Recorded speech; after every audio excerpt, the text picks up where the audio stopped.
Jewellery Hanamkonda ప్రారంభోత్సవ offer flat 20% VA December 14 నుండి 22 వరకు. నిన్న సింగర్ శృతి అంటే జానపద గేయాలు పాడేటటువంటి సింగర్ శృతి ఆత్మహత్య చేసుకున్న తర్వాత మాత్రం చాలా అనుమానాలు అయితే వ్యక్తమవుతున్న పరిస్థితి అయితే కనిపిస్తోంది. ఎస్పెషల్లీ ఆమె 20 రోజుల క్రితమే మ్యారేజ్ చేసుకుంది. అండ్ ఆ తర్వాత ఈ పెళ్లి అసలు అంటే శృతి వాళ్ళ అమ్మ నాన్నకు అసలే ఇష్టం లేదట. సో అమ్మా నాన్నకు ఇష్టం లేకుండా మ్యారేజ్ చేసుకుంది. ఆ తర్వాత అత్తగారింటికి అంటే సిద్దిపేట జిల్లాలో ఉన్నటువంటి ఒక గ్రామంలో ఇప్పుడు ఎవరైతే శృతి మ్యారేజ్ చేసుకుందో అతని పేరు వచ్చేసి దయాకర్. వీళ్ళిద్దరు కూడా సోషల్ మీడియా ద్వారా పరిచయం అయినరు. ఆ తర్వాత వాళ్ళిద్దరు కూడా ప్రేమించుకోవడం, ఆ తర్వాత వాళ్ళు మ్యారేజ్ చేసుకున్నారు 20 రోజుల క్రితమే.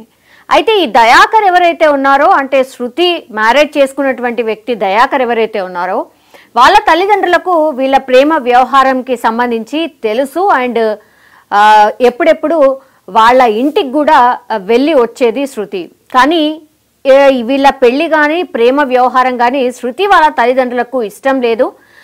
వీళ్ళ పెళ్లికి కూడా వాళ్ళు ఒప్పుకోలేదు. ఇక్కడ మెయిన్ ఇష్యూ ఏం జరిగింది అంటే శృతి వాళ్ళ అమ్మ నాన్నకైతే ఇష్టం లేదు, మ్యారేజ్ చేసుకుంది, వెళ్ళిపోయింది. కేవలం 20 రోజులే అయింది మ్యారేజ్ చేసుకొని. అది అనుమానాస్పదంగా ఆమె ఉరి వేసుకొని చనిపోయినట్టుగా అక్కడైతే స్పష్టంగా ఉంది. కానీ రీజన్స్ ఏంటి అని కనుక్కున్నప్పుడు పూర్తిగా వీళ్ళ తల్లిదండ్రులు అంటే ప్రేమ వ్యవహారం నడిచింది. ఆ తర్వాత వాళ్ళ ఇద్దరు వెళ్ళి 20 రోజుల క్రితమే మ్యారేజ్ చేసుకొని హ్యాపీగా ఉంటుంది అన్నటువంటి టైంలో ఇప్పుడు సడన్గా ఆమె చనిపోయేసరికి శృతి వాళ్ళ తల్లిదండ్రులు, కుటుంబ సభ్యులు, వాళ్ళ అక్క కావచ్చు ఒకటే చెప్తోంది, వరకట్న వేధింపుల వల్లే మా అమ్మాయి చనిపోయింది అని కూడా చెప్తలేరు.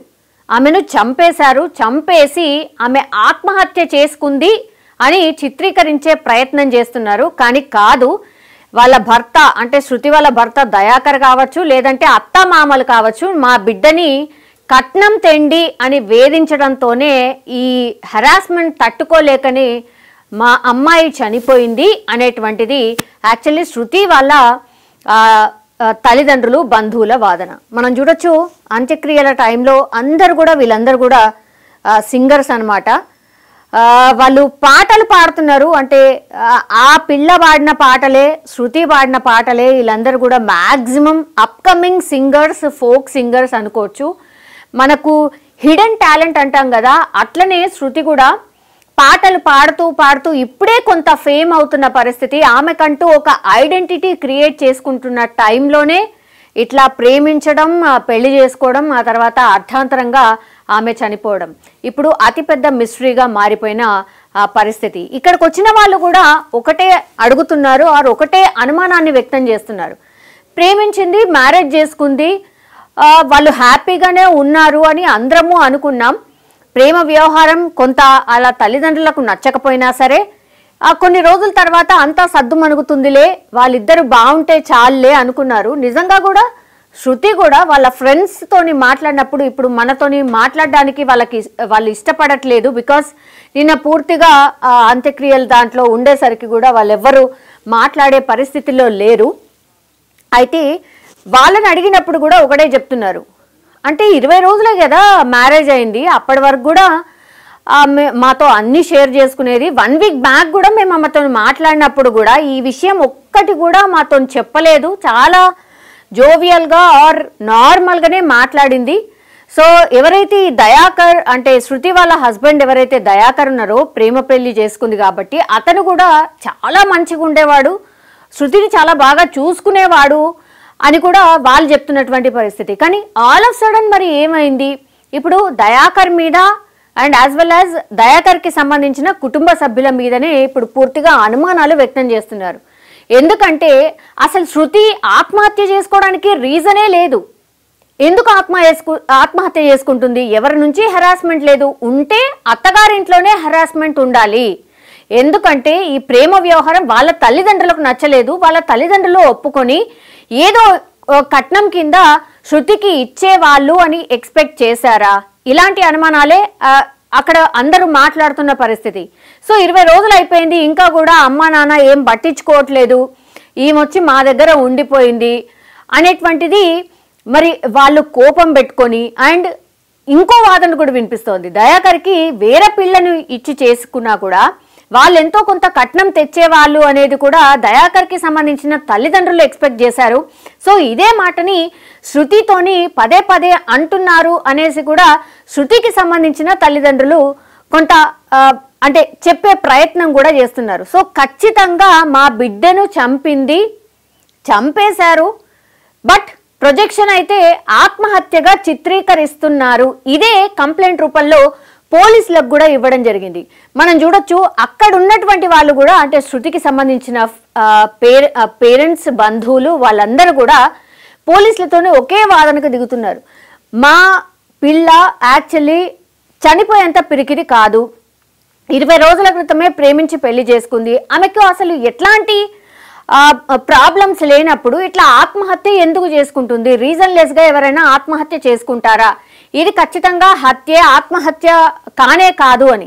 కానీ పోలీస్ వాళ్ళు మాత్రం మొబైల్ నుంచి అంటే చిత్రీకరించే ప్రయత్నం చేస్తున్నారు, వాళ్ళతో వాదించడం స్టార్ట్ చేశారు. హాస్పిటల్లో మనం చూడొచ్చు, పూర్తిగా మొన్న అంటే చనిపోయిన తర్వాత హాస్పిటల్కి తరలించి శృతి డెడ్ బాడీని వాళ్ళ విలేజ్కి షిఫ్ట్ చేయడం జరిగింది.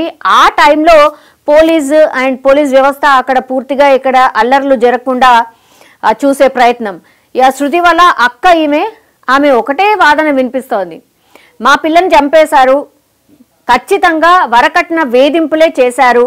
దయాకర్ అంటే భర్త, ఎవరైతే పెళ్లి చేసుకున్నారో ఆమె భర్త, యాజ్ వెల్ యాజ్ శృతికి సంబంధించిన పేరెంట్స్, ఇప్పుడు శృతి వాళ్ళ అమ్మ అనమాట, ఆమె కూడా ఒకటే చెప్తోంది, వరకట్న వేధింపులే మా బిడ్డ చావుకి కారణం, వాళ్ళే చంపేశారు, బట్ ఆత్మహత్యగా చిత్రీకరిస్తున్నారు. ఇదే మేము పోలీసులకు కూడా చెప్పాం, అదే దాంట్లో పోలీసులు కూడా ఇన్వెస్టిగేషన్ చేయాల్సిందే అని వాళ్ళు కంప్లైంట్ చేసిన పరిస్థితి కనిపిస్తోంది. కానీ నిజంగానే ఒక మిస్టరీ లాగా మారిపోయింది. బికాస్ ఆ సింగర్గా ఎదిగే టైంలో, సింగర్గా మంచి ఫ్యూచర్ ఉన్న టైంలో మా బిడ్డ ఆత్మహత్య చేసుకుంది. ఆ పెళ్లి చేసుకోకపోయి ఉంటే కూడా ఇప్పుడు జీవితం ఇంకా చాలా బాగుండేది. మేము మాకు తోచినట్టుగా ఎంతో కొంత ఇచ్చుకొని మంచి పిల్లవాడికి ఇచ్చి చేసుకునే వాళ్ళం. ఇప్పుడు బిడ్డ పోయింది, ఆమె ఫ్యూచరు పోయింది, పూర్తిగా కడుపు కోత మిగిల్చింది అని వాళ్ళ తల్లిదండ్రులు ఏడుస్తున్న సిచ్యువేషన్ అయితే కనిపిస్తోంది. కానీ పోలీసుల ఇన్వెస్టిగేషన్ అయితే ప్రస్తుతం కొనసాగుతోంది. మరి ఈ కేసులో ఏం జరగచ్చు? నిజంగానే శృతి పేరెంట్స్ వాదించినట్టు మరి ఏవైనా అదే జరిగిందా, లేదంటే ఆత్మహత్య చేసుకుంటే మరి ఏంటి రీజన్, ఎందుకు ఆత్మహత్య చేసుకోవాల్సిన సిచ్యువేషన్ వచ్చింది? ఇప్పుడు శృతికి సంబంధించిన ఫోన్ని కూడా కలెక్ట్ చేసుకున్నారు, యాజ్ వెల్ యాజ్ దయాకర్కి సంబంధించిన ఫోన్ని కూడా రికవరీ చేసుకున్నారు. మరి అందులో ఫోన్లో ఏమైనా బయటపడుతుందా, ఈ కేసుకి సంబంధించిన డీటెయిల్స్ ఏం రావచ్చు ఏంటి అనేది కూడా, ఈ అనుమానాలు మరి ఏవైతే ఉన్నాయో వాటన్నిటిని కూడా పోలీసులు ఛేదించి త్వరగా ఈ కేసుని సాల్వ్ చేయాల్సిందిగా శృతికి సంబంధించిన పేరెంట్సే కాదు, ఈ శృతికి తెలిసిన పరిచయస్తులు కావచ్చు, సింగర్స్ కావచ్చు, తోటి ఫ్రెండ్స్ కావచ్చు, వాళ్ళు కూడా కోరుతున్న సిచ్యువేషన్ అయితే కనిపిస్తోంది. ఫోక్ సింగర్ శృతి ఆత్మహత్యనా హత్య అనేది ఒకవైపు ఎంక్వైరీ అయితే జరుగుతోంది. కానీ ఒక సింగర్ అండ్ దట్టు 20 రోజుల క్రితమే ప్రేమించిన అబ్బాయినే పెళ్లి చేసుకున్న తర్వాత మరి ఎందుకు ఇట్లా చనిపోయింది అనేది ఇప్పుడు పోలీసులు అయితే ఎంక్వైరీ చేస్తున్నారు. కానీ తనతో పాటు వర్క్ చేసిన చాలా మంది సింగర్స్ అండ్ ఫ్రెండ్స్ అనుకోండి, చాలా మంది అసలు ఈ వార్త వినగానే ఒక షాక్ లో ఉండిపోయారు. శృతికి సంబంధించిన ఫ్రెండ్ అనుకోండి, కొలీగ్ అనుకోండి, తనతో పాటు పాటలు పాడిన వ్యక్తి రమేష్ గారు మనతో పాటు ఉన్నారు. రమేష్ గారు నిజంగా అంటే అప్కమింగ్ ఫోక్ సింగర్ అనుకోవచ్చు. అట్లాంటిది శృతి ఆల్ ఆఫ్ సడన్ చనిపోవడం ఏంటండి, అసలు ఏం జరిగింది? అంటే మనకు కూడా తెలియదండి, నేను కూడా ఒక యాంకరింగ్ గా చేస్తున్నా, అదే విధంగా తనని ఇంటర్వ్యూ అడిగినాం అనమాట మన ఛానల్ తరఫున. అయితే తను ఏమన్నారంటే, అన్న నేను ఖచ్చితంగా మీకు ఇస్తా, నేను ఎట్లా అంటే మన ఫోక్ స్టార్ ఛానల్ అనే దాంట్లో మరుగున పడిపోతున్న కళాకారులను ఇంటర్వ్యూ చేస్తా అండి నేను యాక్చువల్గా వచ్చేసి. అయితే ఏమైంది అని అంటే, తను మనది ఎట్లుంటది అంటే, మనం డైరెక్ట్ గా విలేజెస్ కి వెళ్ళి కళని అనేది మనం బయటికి తీసుకొస్తాం అనమాట, వాళ్ళకు ఎట్లా వాడతారు ఏంటి అన్నట్టుగా. అట్లా ఆ ఉద్దేశంలో నాకు ఈ శృతి అనే పర్సన్ మన కాల్ చేయడం, నా ఇంటర్వ్యూ చూసి తను బిగ్ ఫ్యాన్ అన్నమాట నాకు నిజంగా చెప్పాలంటే. అన్న మీ ఇంటర్వ్యూ చేసే స్టైల్స్ బాగుంటాయి, మీరు పాడే విధానం బాగుంటుందని చెప్తూ ఉండేది. చెల్లె హైదరాబాద్కి రావడం కూడా జరిగింది తను రీసెంట్ గా. వచ్చి అన్న ఇట్లా ఇంటర్వ్యూ ఇద్దాం అనుకుంటున్నామని తనతో పాటు ఒక ఫ్రెండ్ ఉంటది సిక్కి అని, తను కూడా మాట్లాడడం జరిగింది. ఖచ్చితంగా ఇస్తామన్నా అంటే చెల్లె ఇట్లా కాదురా మన ప్రాసెస్ అంటే తను ఏమన్నదంటే ఇమీడియట్లీ అన్న నాకు ఫ్యూ డేస్ లో నాకు ఇట్లా మ్యారేజ్ జరుగుతుంది, ఖచ్చితంగా మీరు కూడా రావాలన్నా అని చెప్పింది. కథం ఏమైందో మనకు తెలియదండి తన గురించి. అట్లా అసలు సడన్ గా అసలు షాక్ అనమాట నిజంగా మన ఫోక్ ఇండస్ట్రీలో. కానీ ఇంకొక బాధాకరమైన విషయం ఏందనంటే, అంటే తను ఒక మామూలు పర్సన్, ఒక నార్మల్ గా యూట్యూబ్ లో పాడుకునే పర్సన్ అనుకుంటున్నారో ఏమో. ఫోక్ ఇండస్ట్రీలో కూడా ఎంతో మంది పేరు పొందిన కళాకారులు ఉన్నారండి, కానీ ఇప్పటి వరకు కూడా తన గురించి ఎవరు కూడా మాట్లాడిన వాళ్ళు కనిపించడం లేదు. అంతా మీడియా వాళ్ళే కనిపిస్తున్నారు తప్ప ఎక్కడ చూసినా కూడా తన న్యూస్ ఒక్కటే వస్తుంది. కానీ ఎంతో మంది ఇప్పుడు మీరు కూడా చూస్తూనే ఉంటారు, ఎంతో మంది కళాకారులు ఉన్నారు, ఫేమస్ అయిన వాళ్ళు ఉన్నారు. లేకపోతే ఈమె ఒక మామూలు ఒక పేదింటి కుటుంబం పర్సన్ అని వీళ్ళు ఎందుకు రెస్పాన్స్ కావట్లేదు నాకు అర్థం కావట్లేదు. యా, అయితే మీరు కలిసినప్పుడు గాని శృతితో మీరు మాట్లాడినప్పుడు గాని, అంటే లవ్ మ్యారేజ్ మీరు కూడా చూస్తున్నారు కదా, లవ్ మ్యారేజ్ అని అంటున్నారు. దయాకర్ అనే వ్యక్తిని మ్యారేజ్ చేసుకుంది అంటున్నారు. ఇప్పుడేమో అంటే కట్నం తీసుకురాలేదు, కట్నం వల్ల వేధింపుల వల్లనే చనిపోయింది అంటున్నారు. మీరేమైనా సోర్స్ ద్వారా కనుక్కున్నారా అండి, నిజం అదేనా? అంటే తను చెప్పిందండి, అంటే ఏంటిరా మరి లవ్ మ్యారేజ్ అరేంజ్ మ్యారేజ్ అని అంటే, అన్న లవ్ కమెండ్ అరేంజ్ అన్న అన్నారు. కానీ మనతో పర్టికులర్ గా లవ్ అని చెప్పలేదు, అరేంజ్ అని కూడా చెప్పలేదండి. మనకు ఓన్లీ ఇట్లా మాట్లాడిన వరకే తెలుసు వాస్తవంగా చెప్పాలంటే. తను చెప్పే విధానం నీకు తన గురించి తనే మాట్లాడేది నాతోటి, ఇట్లా ఇంటర్వ్యూ పర్పస్ గురించే మాట్లాడే. తన ఫ్రెండ్ సిక్కి అని. ఓకే, అట్లా మన ఒక ఛానల్ గురించి ఫోన్ చేస్తే వాళ్ళు మాట్లాడడం జరిగింది. నిజంగా చాలా బాధాకరమైన విశేషం అండి తను ఇట్లా చనిపోవడం. ఓకే, తను ఎట్లాంటి మనస్తత్వం కలిసే పిల్ల అండి? అంటే శృతి అంటే కలుపుగోలుతనం ఉండేదా, లేకపోతే కొంచెం మూడీష్ ఉండేదా, తన వర్క్ తను చూసుకొని వెళ్ళిపోయేదా? లేదండి, చాలా మంచి ఫన్ పర్సన్ నిజంగా చెప్పాలంటే. ఫన్ ఎట్లా మంచిగా ఇప్పుడు పెరడీ సాంగ్స్ ఆడుతుందండి తను. ఇంకొక విషయం ఏం చెప్పాలంటే, ఒక ఆర్టిస్ట్ అయినా ఒక సింగర్ అయినా ఎవరైనా తనదంటూ తను నిరూపించుకోవాలంటే ఒక టాలెంట్ ఉండాలి. కానీ ఈ రోజులలో ఒక సింగర్ అందరు పాడిన పాటలు పాడితే ఎవరు ఫేమస్ కాదు. కానీ తను ఒకటి క్రియేట్ చేసుకోనేది ఏంటనంటే, నేను కూడా జనాలకు పరిచయం అవ్వాలి, నాకు కూడా ఒక కళమ్మ తల్లిని నమ్ముకున్నా సరే ఎట్లనైనా అది చెడుగానైనా దేనిగానైనా అన్నట్టుగా పేరడీ పాటలు పాడడం వల్ల తను ఫేమస్ అయింది నిజంగా చెప్పాలంటే. అంటే ఒక సాంగ్ ని దాన్ని చేసి దాని పేరడీగా పాడి వినిపించడం, అందువల్ల వాళ్ళ ఇన్స్టాలోనైనా ఎక్కడైనా కూడా మంచి ఫేమస్. అందుకే కదా ఎన్నో ఛానల్స్ వాళ్ళని ఇంటర్వ్యూ తీసుకున్నది. అవును, అవును, అట్లా. యా, మీరు ఎవరితోనైనా మాట్లాడినరా అండి ఈ ఇన్సిడెంట్ అయిన తర్వాత? ఫ్రెండ్ అంటున్నారు కదా, తనతో ఏమైనా మాట్లాడినరా? తనతో మాట్లాడితే అసలు ఇక తను మాట్లాడడం లేదండి, చాలా బాధపడుతుంది. కొన్ని టైమ్స్ ఫోన్ చేస్తే బిజీ అని వస్తుంది అట్లా. రీసెంట్ గానే నేను ఒక ఛానల్లో చూసిన, మా శృతికి ఏదైనా ఒక న్యాయం జరగాలి అని. ఇప్పుడు రీసెంట్ గా అండి నేను కూడా కొంతమందికి నేను చెప్తున్నా ప్రభుత్వం పరంగా కానీ, రీసెంట్ గా ఒక రాజు ఒక బ్లైండ్ పర్సన్ బస్సులో పాడి వైరల్ అయినారు. అవును, చూసిరు కదా. దానికి సర్జనర్ సార్ చూసి గుర్తించి తను మంచి ఇదిగా బహుమతి ఇచ్చిండు, అప్రిసియేషన్ చేసిరు తనని.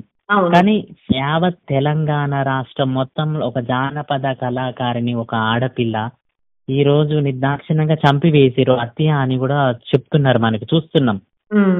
కానీ ఖచ్చితంగా సర్జనర్ సారు కూడా మనకు రెస్పాన్స్ కావాలి దానికి అని నేను మనస్ఫూర్తిగా కోరుకుంటున్నాండి. తనకంటూ ఒక న్యాయం జరగాలి. అందరం కోరుకోవాల్సింది అదే అండి. అంటే రకరకాలుగా వినిపిస్తోంది, హత్యనా ఆత్మహత్యనా అది కొంచెం తేలాల్సిన అవసరం కూడా కనిపిస్తోంది. నిజంగానే అత్తగారింట్లో ఏదైనా జరిగిందా? అండ్ ఎవరైతే కోరుకొని మ్యారేజ్ చేసుకున్నారు కాబట్టి 20 రోజులకే చనిపోవడం అనేది ఒక మిస్టరీగా మారింది. అనుమానం కూడా అందుకే ఉంది. సో అందరు కోరుతుంది అదే. డెఫినెట్లీ అందులో నిజం ఏంటి అనేది తెలవాల్సిందే. యా, ఓకే అండి, థ్యాంక్ యూ.